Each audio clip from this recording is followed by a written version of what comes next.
Israel और फिलिस्तीन के बीच चल रहा घमासान और तेज हो गया है। इजराइल पर हमास के हमले से अब तक 250 से अधिक लोगों के मारे जाने की खबर है। हमलों के जवाब में इजराइल ने गाजा पट्टी पर हमले किए हैं। इजराइल की जवाबी कार्रवाई में 200 से अधिक लोगों के मारे जाने की खबर है। इजरायली प्रधानमंत्री बेंजामिन नेतन्याहू ने हमले के बाद अपनी पहली प्रतिक्रिया में कहा है कि हमारे दुश्मनों को इसकी ऐसी कीमत चुकानी होगी जिसके बारे में उनको पता भी नहीं होगा। इजराइल पर हमले के बाद मध्य पूर्व की स्थिति को लेकर संयुक्त राष्ट्र सुरक्षा परिषद में चर्चा के लिए आज अहम सत्र बुलाया गया है। संयुक्त राष्ट्र महासचिव ने इजराइल पर हमले की निंदा करते हुए कूटनीतिक प्रयास करने का आग्रह किया है। मुश्किल घड़ी में इजराइल को भारत का साथ। प्रधानमंत्री नरेंद्र मोदी ने कहा, आतंकी हमले की खबर ने गहरा आघात पहुंचाया। भारतीय दूतावास ने लोगों को सुरक्षित रहने की सलाह दी है। प्रधानमंत्री नरेंद्र मोदी ने सोशल मीडिया पर लिखा कि इजराइल पर हुए आतंकी हमले की खबर से गहरा दुख हुआ है। हम इस मुश्किल वक्त में इजराइल के साथ दृढ़ता से खड़े हैं। भारत में इजराइल के राजदूत नाओर गिलोन ने कहा है कि इजराइल इस आतंकी हमले का मुंह तोड़ जवाब देगा। उन्होंने इजराइल के समर्थन के लिए प्रधानमंत्री नरेंद्र मोदी का आभार जताया। भारत ने इजराइल में रह रहे अपने नागरिकों को सुरक्षित रहने के लिए सभी प्रोटोकॉल का पालन करने के लिए कहा है। इसके लिए फोन नंबर और ईमेल आईडी जारी कर संपर्क में रहने के निर्देश दिए गए हैं। हमास इजराइल टकराव पर कई देशों ने शांति की अपील की है। सऊदी अरब तुर्की की अपील तत्काल हिंसा रोकी जाए। फ्रांस से जर्मनी ने हमलों की निंदा की है। अमेरिका दोनों पक्ष संयम बरतने की अपील की है। यूक्रेन के राष्ट्रपति वोलोडिमिर जेलेंस्की ने विश्व नेताओं से इजराइल का समर्थन और हमास की निंदा करने में एकजुटता दिखाने का आह्वान किया। जेलेंस्की ने कहा कि यूक्रेन की तरह इजराइल को भी अपनी रक्षा करने का अधिकार है। देशभक्ति, वीरता, साहस और अदम्य शौर्य के प्रतीक भारतीय वायुसेना आज अपना 91वां स्थापना दिवस मना रही है। प्रयागराज के बमरौली वायुसेना स्टेशन पर समारोह का आयोजन किया गया।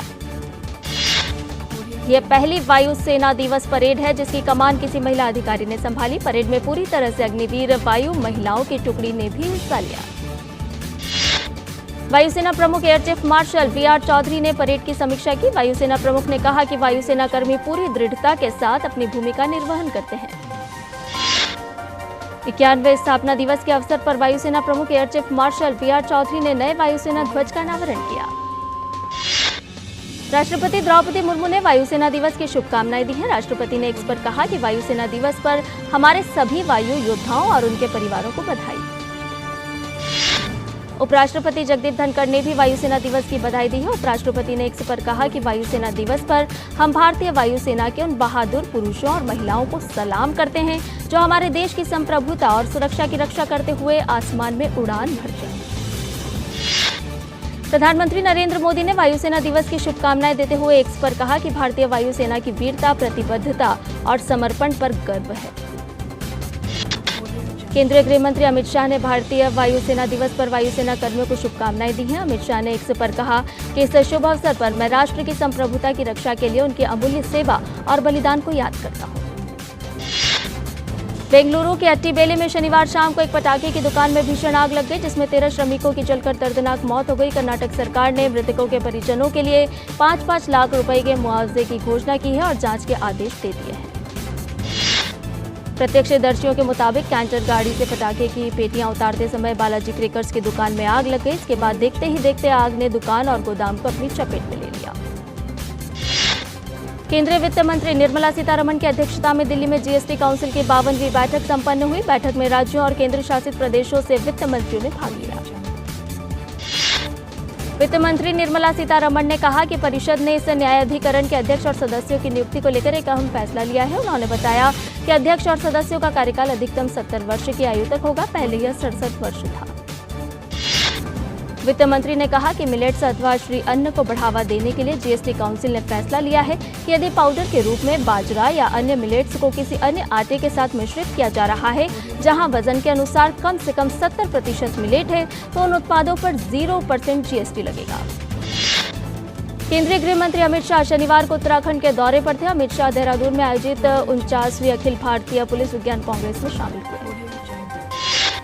देहरादून में पुलिस अनुसंधान एवं विकास ब्यूरो और उत्तराखंड पुलिस द्वारा आयोजित कार्यक्रम को संबोधित करते हुए अमित शाह ने कहा कि अंग्रेजों द्वारा बनाए कानून में 1860 से 2023 तक कोई परिवर्तन नहीं हुआ। गृह मंत्री ने कहा कि आने वाले समय में इन तीनों कानूनों के पारित होने के बाद तकनीकी की पृष्ठभूमि जो गृह विभाग ने बनाकर रखी है उसमें तारीख पर तारीख की जो समस्या है उससे निजात मिलेगी। गृह मंत्री ने कहा, नरेंद्र मोदी के प्रधानमंत्री बनने के बाद जम्मू कश्मीर वामपंथी उग्रवाद क्षेत्र और नॉर्थ ईस्ट में कानून और व्यवस्था की परिस्थिति को बनाए रखने में देश ने सफलता प्राप्त की है। इसके साथ ही केंद्रीय गृह मंत्री ने यह भी कहा कि यूपीए के 10 साल के शासनकाल में हिंसा और मृत्यु की जो घटनाएं हुई थी, मोदी सरकार में इन घटनाओं में कमी आई है। इससे पहले अमित शाह ने नरेंद्र नगर में मध्य क्षेत्रीय परिषद की बैठक की अध्यक्षता की। परिषद की 24वीं बैठक में राष्ट्रीय महत्व के कई मुद्दों पर चर्चा हुई। रैपिड एक्शन फोर्स की 31वीं वर्षगांठ पर दिल्ली में एक विशेष कार्यक्रम आयोजित किया गया। केंद्रीय गृह राज्य मंत्री नित्यानंद राय ने दीप प्रज्वलित कर कार्यक्रम का शुभारंभ किया। सिक्किम में अचानक आई बाढ़ से हुए नुकसान का आकलन करने के लिए अंतर मंत्रालयी समिति आज से राज्य का दौरा कर रही है। वहीं केंद्रीय गृह राज्य मंत्री अजय कुमार मिश्रा ने आज सिक्किम के मुख्यमंत्री के साथ बैठक की।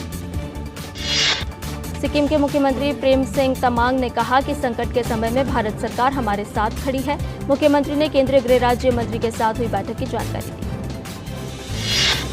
सिक्किम के मुख्यमंत्री प्रेम सिंह तमांग ने कल मंगन जिले के नागा में बाढ़ प्रभावित क्षेत्रों का दौरा किया। वे राहत शिविर भी गए, जहां लगभग 200 लोग शरण लिए हुए हैं।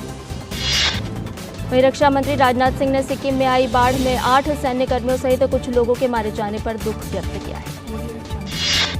सिक्किम राज्य आपदा प्रबंधन प्राधिकरण के अनुसार मृतकों की संख्या बढ़कर 56 हो गई है। उत्तरी सिक्किम के चुंगथांग, लाचुंग और लाचेन के क्षेत्रों में फंसे नागरिकों और पर्यटकों को हर संभव मदद प्रदान की जा रही है। सिक्किम में आई बाढ़ में वीर गति को प्राप्त हुए जवान सरोज कुमार दास के पार्थिव शरीर भुवनेश्वर हवाई अड्डे पर पहुंचा। ओडिशा के मुख्यमंत्री नवीन पटनायक ने सरोज कुमार को श्रद्धांजलि दी। उत्तर प्रदेश के मुख्यमंत्री योगी आदित्यनाथ उत्तराखंड के दौरे पर हैं। योगी आदित्यनाथ ने केदारनाथ धाम में बाबा भोलेनाथ के दर्शन पूजन किए। इससे पहले योगी आदित्यनाथ श्री बद्रीनाथ धाम में भी बद्री विशाल के दर्शन के लिए पहुंचे थे।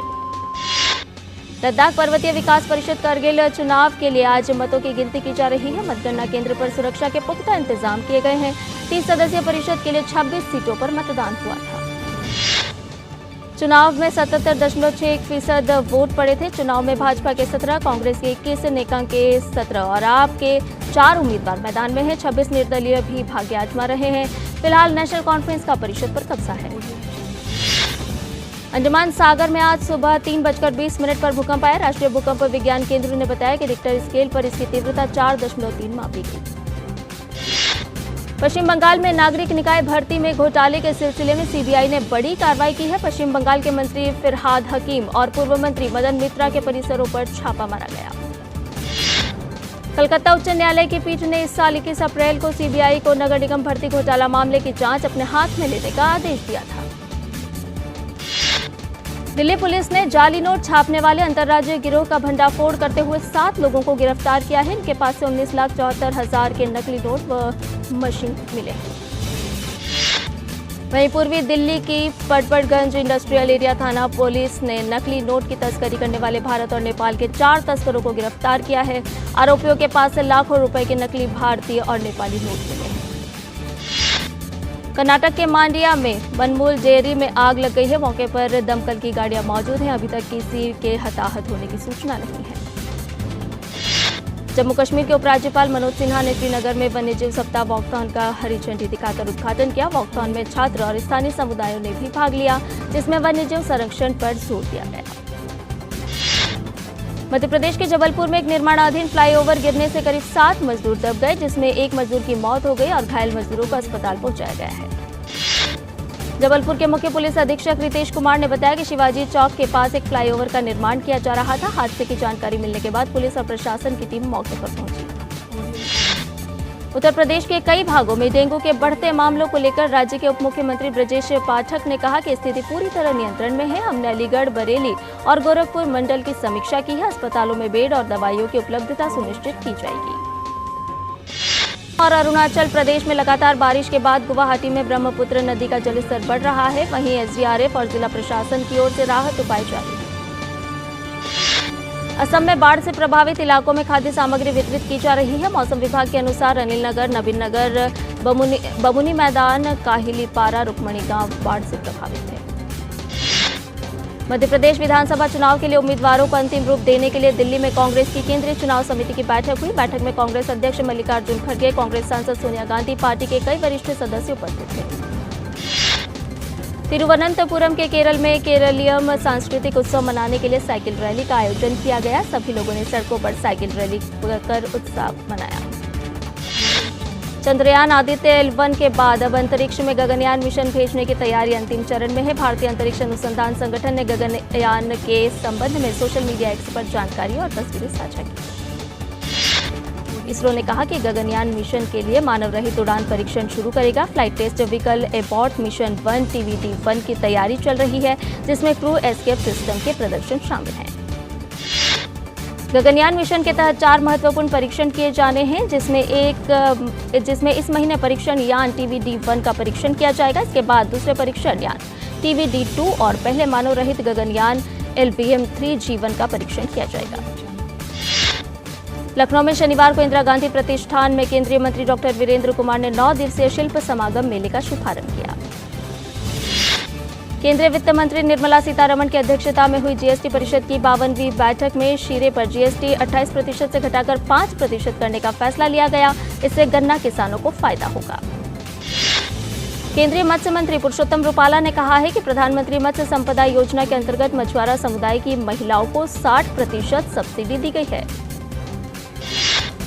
केंद्रीय राज्य मंत्री डॉक्टर एल मुरुगन ने कहा कि प्रधानमंत्री ने सागर संपदा से जुड़ी अर्थव्यवस्था के विकास के लिए 38,500 करोड़ रुपए आवंटित किए हैं।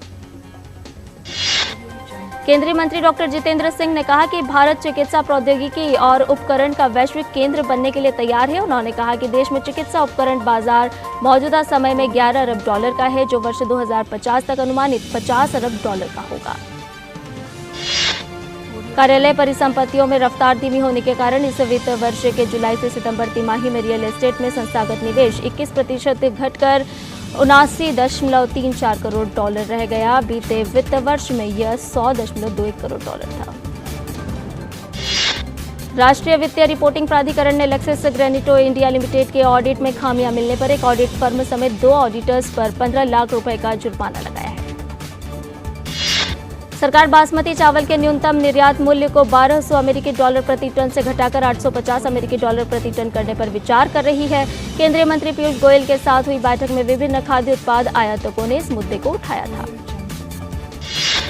वाणिज्य मंत्रालय की शाखा व्यापार उपचार महानिदेशालय ने चीन से व्हील लोडर के आयात पर 5 साल के लिए 82% तक डंपिंग रोधी शुल्क लगाने की सिफारिश की है।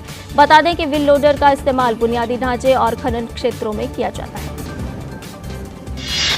अंतर्राष्ट्रीय स्तर पर कच्चे तेल की कीमतों में तेजी के बावजूद घरेलू स्तर पर पेट्रोल और डीजल के दाम में आज टिकाव रहा, जिससे दिल्ली में पेट्रोल 96.72 रुपये प्रति लीटर तथा डीजल 89.62 रुपये प्रति लीटर पर रहा। अफगानिस्तान में भूकंप के झटकों से चारों ओर तबाही का आलम है। 6.3 तीव्रता के शक्तिशाली भूकंप से मरने वालों की संख्या बढ़कर 500 हो गई है। सोशल मीडिया पर सामने आई तस्वीरों में लोग अपने घरों और कार्यालयों के बाहर सड़कों पर दिखाई दे रहे हैं। अफगानिस्तान के राष्ट्रीय आपदा प्राधिकरण के प्रवक्ता ने बताया कि हेरात में जेंदाजान जिले के 4 गांवों को भूकंप से सबसे ज्यादा नुकसान हुआ है। भूकंप से प्रभावित लोगों को बचाने के लिए राहत और बचाव कार्य जारी है। यूरोपीय देश लग्जमबर्ग में आज आम चुनाव होंगे। मौजूदा प्रधानमंत्री जेवियर बेटेल एक बार फिर चुनावी मैदान में है। लग्जमबर्ग में सबसे बड़ा चुनावी मुद्दा महंगाई को लेकर है। मेडागास्कर की राजधानी एंटानानारिवो में मौजूदा राष्ट्रपति एंड्री राजोएलिना को चुनौती देने वाले विपक्षी पार्टी समर्थकों और उनके नेताओं पर पुलिस ने आंसू गैस छोड़े। मार्च करने वाले लोग चुनाव आयोग के अधिकारियों के बदलाव और चुनावी विवादों की सुनवाई के लिए एक विशेष अदालत के गठन की मांग कर रहे थे। रूस ने कजाकिस्तान के रास्ते उज्बेकिस्तान को प्राकृतिक गैस की आपूर्ति शुरू कर दी है। इस अवसर पर मॉस्को में समारोह आयोजित किया गया, जिसमें तीनों देश के राष्ट्रपति शामिल हुए। इंडोनेशिया के जंगल में बढ़ती आग ने सिंगापुर की हवा की गुणवत्ता को प्रभावित कर दिया है। आग से उठते धुएं की वजह से सिंगापुर की हवा की गुणवत्ता अब अस्वास्थ्यकर श्रेणी में पहुंच गई है। तुर्की के रक्षा मंत्रालय ने कहा है कि उसने उत्तरी सीरिया में आतंकवादी ठिकानों पर किए गए हमले में कम से कम 14 कुर्द आतंकवादियों को निष्प्रभावी कर दिया है। सिंगापुर के Singapore Indian fine arts society ने इस वर्ष महात्मा गांधी जयंती समारोह के तहत संगीत, नृत्य एवं वाद्य यंत्र का प्रशिक्षण ले रहे भारतीय मूल के 6 विद्यार्थियों को छात्रवृत्ति प्रदान की है। श्रीलंका के राष्ट्रपति रानिल विक्रमसिंघे ने 2019 में ईस्टर पर्व पर हुए बम धमाकों के मामले में अंतर्राष्ट्रीय जांच की किसी भी संभावना को खारिज किया है। उन्होंने कहा कि कानून के तहत ऐसी किसी भी जांच की अनुमति नहीं दी जा सकती है। भारतीय टीम क्रिकेट विश्व कप में अपने अभियान की शुरुआत ऑस्ट्रेलिया के खिलाफ मुकाबले से करने जा रही है। दोनों टीमें चेन्नई के एम ए चिदम्बरम स्टेडियम में भिड़ेंगी। टीम इंडिया की कोशिश इस विश्व कप में अपने पहले ही मैच में जीत हासिल कर टूर्नामेंट में विजयी शुरुआत करने की होगी। विश्व कप से ठीक पहले दोनों टीमें 3 वनडे मैचों की सीरीज भी खेली थी, जिसमें भारतीय टीम ने 2-1 से जीत हासिल की थी। क्रिकेट विश्व कप में दक्षिण अफ्रीका ने श्रीलंका के खिलाफ जीत के साथ अपने अभियान की शुरुआत की है। अपने पहले मुकाबले में दक्षिण अफ्रीका ने श्रीलंका को 102 रन के बड़े अंतर से हराया। टॉस हारकर पहले बल्लेबाजी करते हुए दक्षिण अफ्रीका ने 50 ओवर में 5 विकेट गंवाकर 428 रन बनाए थे। जवाब में श्रीलंकाई टीम ने 44 ओवर 5 गेंद में 326 रन पर सिमट गई और मैच हार गई। शाकिब अल हसन की अगुवाई वाली बांग्लादेश क्रिकेट टीम ने जीत के साथ विश्व कप अभियान की शुरुआत की है। मेहदी हसन मिराज के ऑलराउंडर प्रदर्शन के दम पर बांग्लादेश ने वर्ल्ड कप के अपने पहले मैच में अफगानिस्तान को 6 विकेट से मात दी। पहले बल्लेबाजी करने उतरी अफगानिस्तान की टीम 37.2 ओवर में 156 रनों पर ऑल आउट हो गई। जवाब में बांग्लादेश ने 34.4 ओवर में लक्ष्य हासिल कर लिया।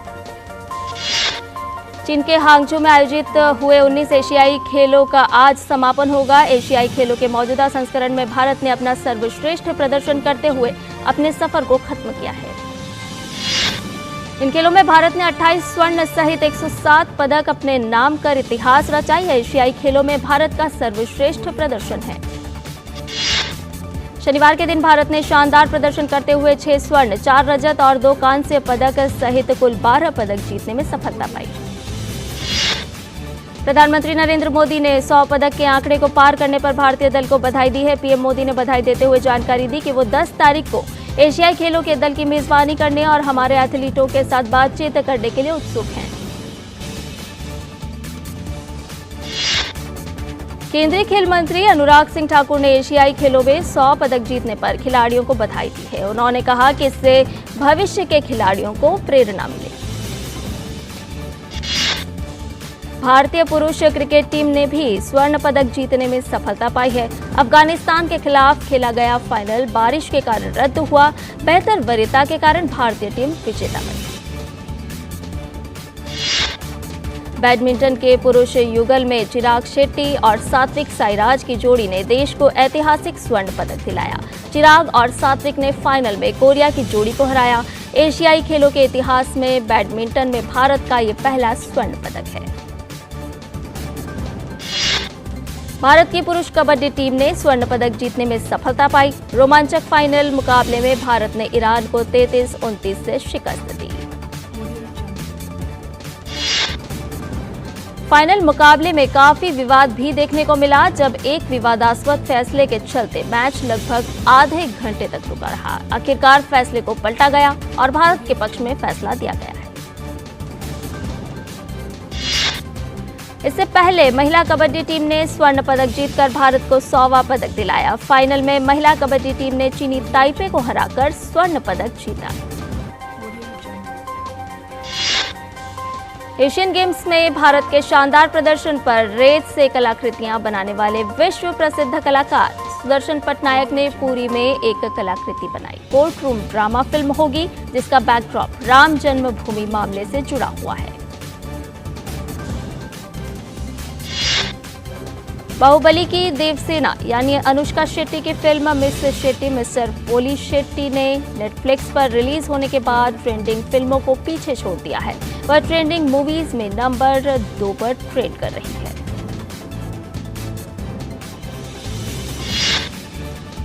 हॉलीवुड की मशहूर सिंगर टेलर स्विफ्ट की कॉन्सर्ट फिल्म जल्द ही थिएटर्स में दस्तक देने वाली है। इस कॉन्सर्ट फिल्म का नाम Taylor Swift the Eras tour है। बॉलीवुड अभिनेता सलमान खान की आने वाली फिल्म टाइगर 3 का नया पोस्टर रिलीज हो गया है। फिल्म के नए पोस्टर में Salman Khan super spy look के साथ फुल एक्शन मोड में नजर आ रहे हैं।